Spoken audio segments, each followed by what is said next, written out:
اس کو ہم محکم میں دیکھتے ہیں اور متشابہ اس انداز سے آتی ہے. بالکل اسی طرح یہاں اس وقت یہ متشابہ انداز ہے کہ اگر وہ سن بھی لیں جن کو تم پکارتے ہو، جن کو بھی تم سمجھتے ہو کہ یہ اللہ کے علاوہ تمہیں کچھ دے سکتے ہوں، تو ہمارے ہاں جن لوگوں کی قبر پرستی کا جن کو مرض ہے وہ کہتے ہیں دیکھو اس آیت میں لکھا ہوا ہے نا کہ وَلَوْ سَمِعُوا، اگر وہ سن بھی لیں. اسی طرح بت پرست کہے گا کہ دیکھو یہ سن تو سکتے ہیں، وَلَوْ سَمِعُوا، اگر وہ سن بھی لیں تو اللہ نے کہا مَسْتَجَابُوا لَكُمْ، تمہیں کچھ دے نہیں سکتے ہیں، تمہیں رپلائی نہیں کر سکتے ہیں، تمہاری دعا کو قبول نہیں کر سکتے. سارے ترجمے استجاب میں جاتے ہیں، جواب نہیں دے سکتے، قبول نہیں کر سکتے. اب اگر آپ اس کی محکم کو نکالیں، آیت نمبر یہ آیت نمبر 4 ہے، آیت نمبر 5 ہے سورہ احقاف کی، جو کہ 26ویں پارے میں ہے. سورہ احقاف کی آیت نمبر 5 میں آپ دیکھیں گے جس کی محکم آپ کو ملتی ہے کہ وَمَنْ أَضَلُّ، سب سے بدترین گمراہ انسان وہ ہے مِمَّن يَدْعُ مِن دُونِ اللَّهِ، جو پکارتا ہے اللہ کے سوا، مَن لَا يَسْتَجِيبُ لَهُ، من عاقل کی طرف اشارہ جا رہا ہے کہ وہ انسانوں کو پکارتا ہے، بلکہ یہاں تو بت پرستی کی بھی طرف نہیں جاتا. اور پھر بھی اگر آپ لے لیں کہ بتوں کو اس سینس سے بنایا جاتا ہے کہ وہ کسی معزز شخصیت کی بنا پر اگر انہیں بنایا جاتا ہے، تو اللہ نے سب کا انکار کر دیا کہ کوئی بھی کچھ بھی نہیں دے سکتا، چاہے مسلمان غیر اللہ کو پکارے، اپنے معزز شخصیت کو بھی پکارے. تو آپ دیکھیں کہ بڑی جامع انداز میں یہ محکم آیت ہمارے پاس سورہ احقاف کی آیت نمبر 5 آ گئی کہ کون اس سے زیادہ بدترین گمراہ ہوگا جو پکارتا ہے اللہ کے علاوہ، من لا یستجیب لہ الی یوم القیامہ، جو اس کو جواب ہی نہیں دے سکتے ہیں، رپلائی نہیں کر سکتے ہیں، قبول بھی نہیں کر سکتے ہیں قیامت کے دن تک. وَهُمْ عَنْ دُعَائِهِمْ غَافِلُونَ، اور ان کا حال یہ ہے کہ وہ ان کی دعا سے بھی غافل ہیں. تم سمجھتے ہو کہ یہ سن رہے ہیں، یہ تو تمہاری پکار سے بھی غافل ہیں، دینا تو دور کی بات ہے.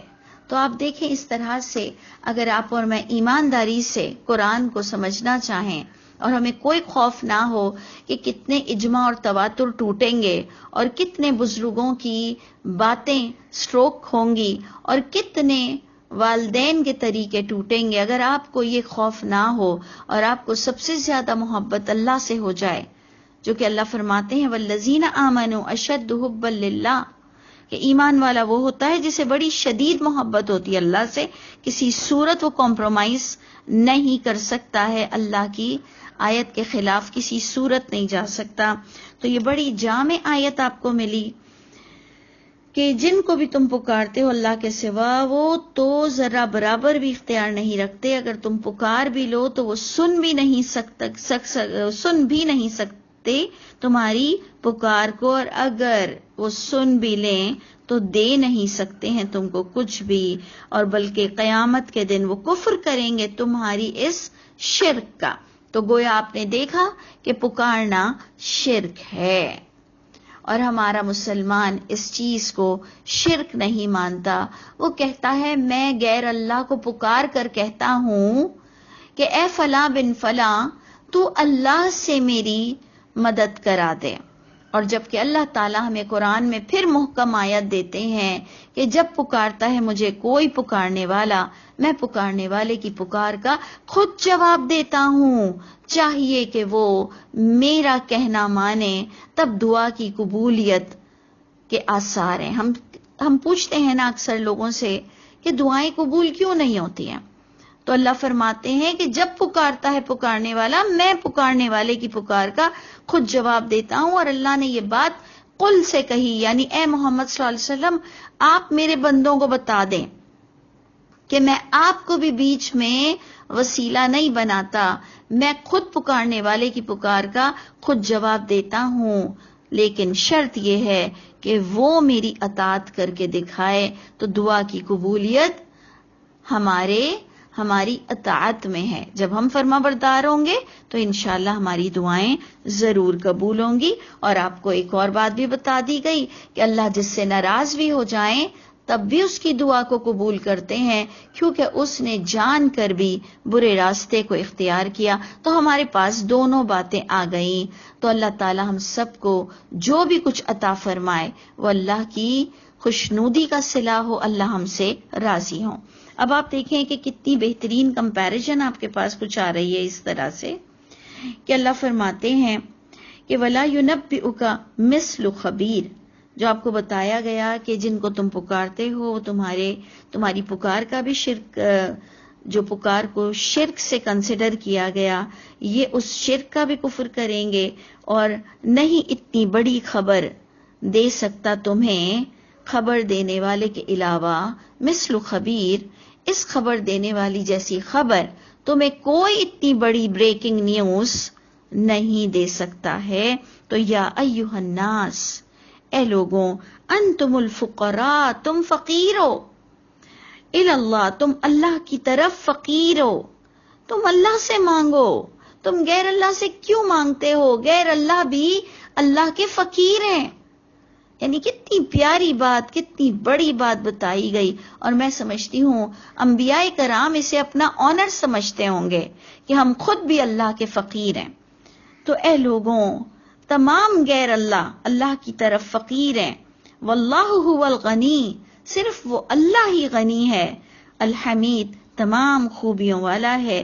ان یشاء، اور اس کی شان یہ ہے کہ اگر وہ چاہے، یذہبکم، تمہیں لے جائے، وَيَأْتِ بِخَلْقٍ جَدِيدٍ، اور لے آئے نئی مخلوق کو.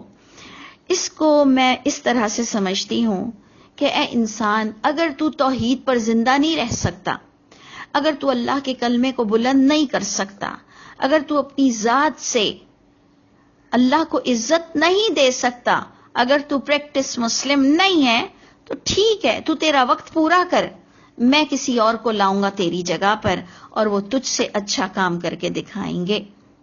یعنی اس آیت کو میں نے اس طرح سے سمجھا کہ اگر وہ چاہے تو تمہیں لے جائے، اپنے وقت کا فائدہ اٹھا لو، اپنی طاقت کا فائدہ اٹھا لو، اپنی فائنینشلی ساؤنڈ پوزیشن کا فائدہ اٹھا لو، اور اگر غریب بھی ہو تو اپنے کیریکٹر کو بہترین انداز سے نبھا لو. آپ کو آپ کے کیریکٹر پر بے انتہا ریوارڈز ملیں گے. اور یہ مت سوچنا کہ تمہارے بغیر دنیا چل نہیں سکتی. اللہ فرماتے ہیں اپنے وقت کا فائدہ اٹھاؤ، نہیں تو وہ تمہیں لے جائے گا اور نئی مخلوق کو لے آئے گا. وَمَا ذَلِكَ عَلَى اللَّهِ بِعَزِيزٍ، اور یہ اللہ پر کچھ بھی مشکل نہیں. اور یہ بات یاد رکھ لو، وَلَا تَزِرُ وَازِرَةٌ وِزْرَ أُخْرَى، کسی کے خاطر گناہ مت کرو، کسی کے خاطر گناہ مت کرو. نہیں کوئی بوجھ اٹھائے گا، بوجھ اٹھانے والا بوجھ کسی دوسرے کا. دیکھا آپ نے کتنی بڑی خبر آپ کو مل رہی ہے کہ جناب آپ کو جو ایک تسلی ہے کہ میں اللہ کو کہہ دوں گی، اللہ میں نے فلاں کی وجہ سے مجبور ہو کر یہ گناہ کیا، اللہ میں کیا کرتی، میں ایک عورت تھی، اللہ میں کیا کرتا، میں ایک فلاں مرد تھا، میں کر نہیں پایا، مجھے ٹائم نہیں ملا. اللہ فرماتے ہیں یاد رکھو کوئی ایکسکیوزز قبول نہیں ہوگی.